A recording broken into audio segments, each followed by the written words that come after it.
Bonjour les amis, je suis frustré, j'ai attendu toute la semaine mon invitation. Pour moi c'était normal, j'allais être invité au congrès du syndicat de la magistrature qui se tient à Lille tout le week-end.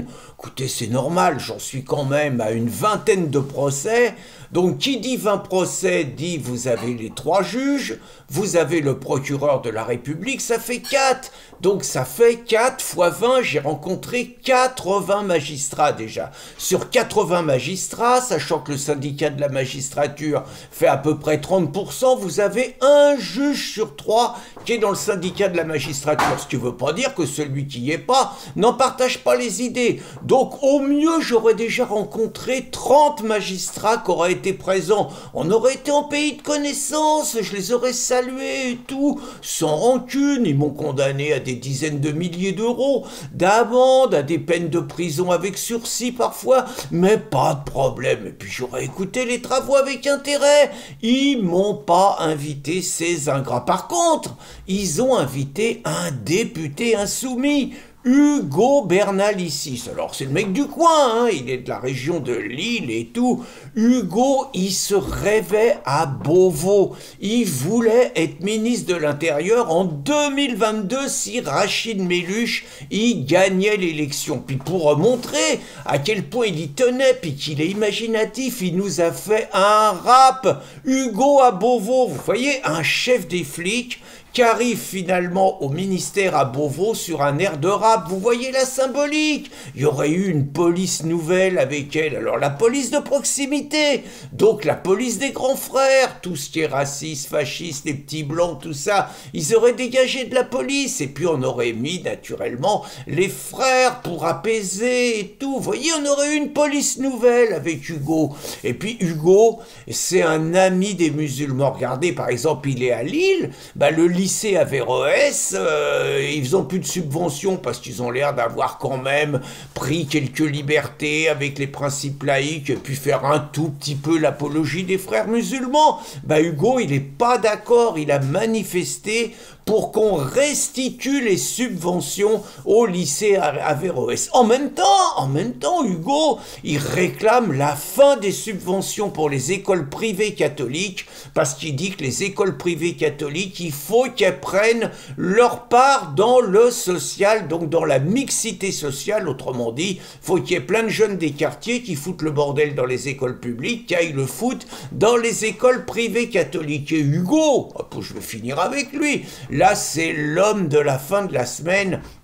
Il a déposé, soutenu par l'ensemble des insoumis, parce que là c'est un bloc, c'est une meute, donc soutenu par les 70 députés insoumis, il a déposé un projet de loi pour mettre fin au délit d'apologie du terrorisme. Alors, on pourrait dire, parce que honnêtement, c'est vrai qu'il y a des juges qui se servent de ce délit pour pénaliser quelque part la liberté d'expression. Par exemple, Marine Le Pen et Gilbert Collard ont été poursuivis par des juges tout simplement parce qu'ils avaient posté des images des barbaries de Daesh quand Jean-Jacques Bourdin les avait comparés à Daesh pour montrer de quoi ils étaient capables. Vous avez des juges qui ont été capables de dire ça c'est de l'apologie du terrorisme. Vous voyez, vous pouvez montrer des images des islamistes, on va vous dire que vous ne condamnez pas, vous ne combattez pas en montrant les images, vous ne combattez pas la barbarie islamiste, vous en faites l'apologie. Donc ça c'est vrai, c'est à se méfier.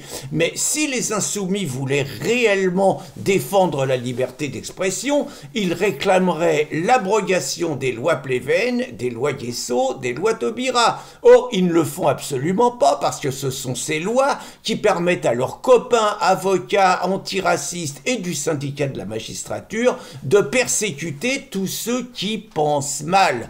Donc,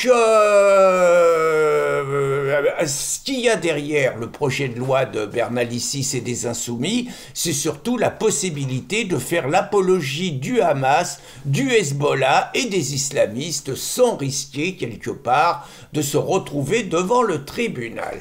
Alors c'est vrai que qui se ressemble s'assemble, parce que les insoumis chez les murs des cons, très franchement, c'est fait pour aller ensemble. On se souvient que le syndicat de la magistrature, ce syndicat gauchiste qui a demandé aux magistrats magistrats de devenir des militants politiques, de considérer qu'un accusé est forcément une victime de la société, même quand c'est un meurtrier et quand c'est un violeur, et qui donc aujourd'hui finalement a engendré cette justice des deux poids deux mesures, cette justice qui systématiquement relâche les migrants, relâche les délinquants quand ils sont immigrés, et qui par contre sont sans la moindre pitié quand un Français, quand un Gaulois se défend justement contre un agresseur immigré, contre un agresseur migrant, contre un agresseur musulman, ce qui est quand même le cas assez souvent. Alors on se rappelle que ce syndicat s'est déshonoré à jamais par le mur des cons qui résume totalement sa mentalité, c'est-à-dire que les seuls qui étaient affichés,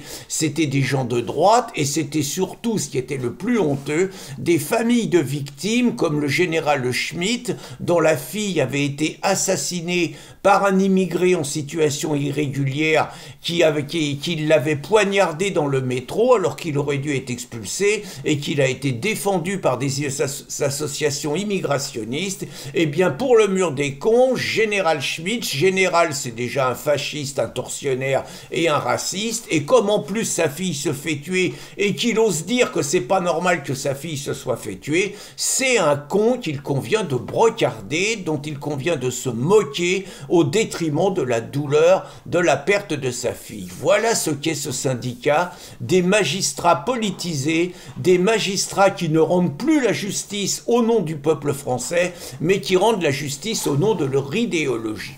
Et je vais vous dire que je sais que des candidats patriotes le disent, non seulement il faudrait dissoudre le syndicat de la magistrature, mais je considère que, comme en Espagne, il n'est pas normal que des magistrats soient syndiqués, parce que vous devez être absolument certain, quand vous passez devant un tribunal, d'avoir affaire à des magistrats neutres. Or, quand vous savez qu'un magistrat sur 3 est membre du syndicat de la magistrature, vous avez du mal à avoir confiance dans la justice de votre pays. Bonne journée les amis!